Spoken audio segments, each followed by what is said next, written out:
ఓం నమ శివాయ. కార్తీక పురాణం 30వ అధ్యాయం కార్తీక వ్రత మహిమ ఫలశ్రుతి. నైమిసారణ్య ఆశ్రమంలో సౌనకాది మహామునులు అందరకు సూత మహాముని తెలియజేసిన విష్ణు మహిమను, విష్ణు భక్తుల చరిత్రను విని ఆనందించి 1000 నోళ్ల కొనియాడ్రి. సౌనకాది మహామునులకు ఇంకను సంశయములు తీరినందున సూతినిగాచి, ఓ మునితిలకమ్మ, కలియుగమందు ప్రజలు అరిషడ్వర్గములు దాసులై అత్యాచారపరులై జీవించుచు సంసార సాగరము తెరింపలేకున్నారు. అటువంటి వారు సులభముగా తరుణోపాయము ఏదైనా కలదా? ధర్మములన్నిటిలో మోక్ష సాధన గురించు ఉత్తమ ధర్మం ఏది? దేవతలందరిలోనూ ముక్తి నొసగు ఉత్తమ దైవం ఎవరు? మానవుని ఆవరించి ఉన్న అజ్ఞానమును రూపుమాపి పుణ్యఫలమిచ్చు కార్యమేది? ప్రతి క్షణము మృత్యు వెంబడించుచున్న మానవులకు సులభముగా మోక్షము పొందగల ఉపాయము ఏమి? వారు హరినామస్మరణ సర్వదా చేయుచున్న మేము ఈ సంశయంతో నున్నాం కాన దీనిని వివరించి తెలియజేయమని కోరిరి. అంతా సుతుడు ఆ ప్రశ్నలు ఆలకించి, ఓ మునులారా, మీకు కలిగిన సంశయములు తెలుసుకొనవలసినవి. కలియుగమందులి మానవులు మందబుద్ధులు.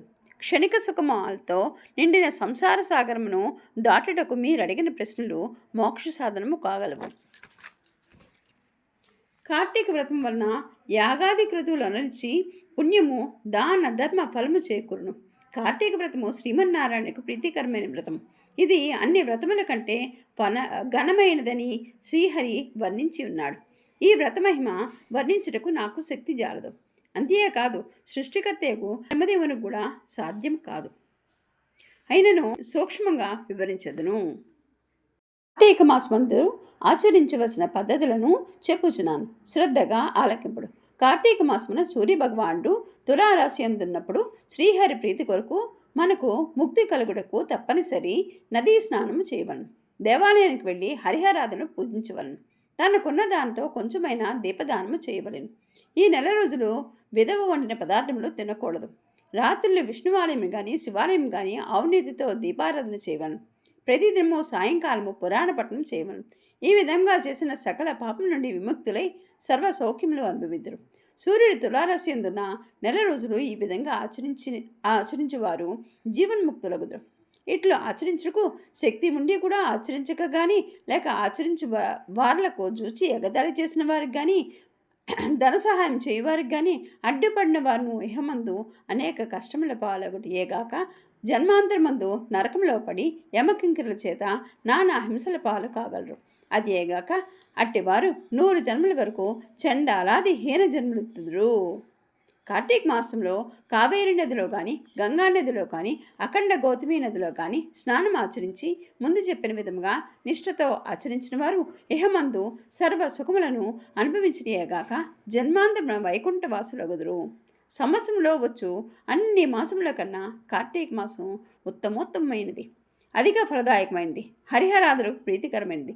కనుక కార్తీక మాస వ్రతం వలన జన్మ నుండి వారల కన్నా సకల పాపంలో హరించి మరుజన్మ లేక వైకుంఠం పొందగలరు. పుణ్యాత్ములకు మాత్రమే ఈ వ్రతం ఆచరించవలనని కోరిక పుట్టును. దుష్టులకు, దుర్మార్గులకు, పాపాత్మలకు కార్తీక మాసమన్నా కార్తీక వ్రతమన్నా ఎవళింపు అసహ్యము కలుగును. కాన ప్రతి మానవుడు ఈ పరమసత్యమును గ్రహించి ఇటువంటి వారు పుణ్యకాలమున చేతులారా విడవక ఆచరించవను. ఇట్లా నెల రోజులు చేయలేని వారు కార్తీక శుద్ధ పౌర్ణమిని వాడు అయినను తమ శక్తి కొలది వ్రతం ఆచరించి పురాణ శ్రవణం చేసి జాగరణను ఉండి మర్నాడు బ్రాహ్మణుకు భోజనమిడినచో నెల రోజులు చేసిన ఫలంతో సమానము కలుగును. ఈ మాసంలో ధనము, ధాన్యము, బంగారము, గృహము, కన్యాదానములు చేసినచో ఎప్పటికీ తరగని పుణ్యం లభించును. ఈ నెల రోజులు ధనవంతుడైనను భేదపాడైనను మరెవరైనను సరే సదా హరినామస్మరణ చేయుచు పురాణములు వింటూ పుణ్యతీర్థములు సేవిస్తూ దాన ధర్మములు చేయుచున్న ఎళ్ళ వారికి పుణ్య లోకమబ్బును. ఈ కథను చదివిన వారికి, వినని వారికి శ్రీమన్నారాయణుడు సకలైశ్వరములు ఇచ్చి వైకుంఠ ప్రాప్తి కలిగజేయును. 30వ 30వ రోజు ఆఖరి రోజు పారాయణ సమాప్తం. ఓం సర్వేషాం సుస్థిర్భవతు. ఓం సర్వేషాం శాంతిర్భవతు. ఓం సర్వేషాం పూర్ణం భవతు. ఓం శాంతి శాంతి శాంతి. బ్రహ్మ, విష్ణు, మహేశ్వరులకు నా ప్రణామాలు.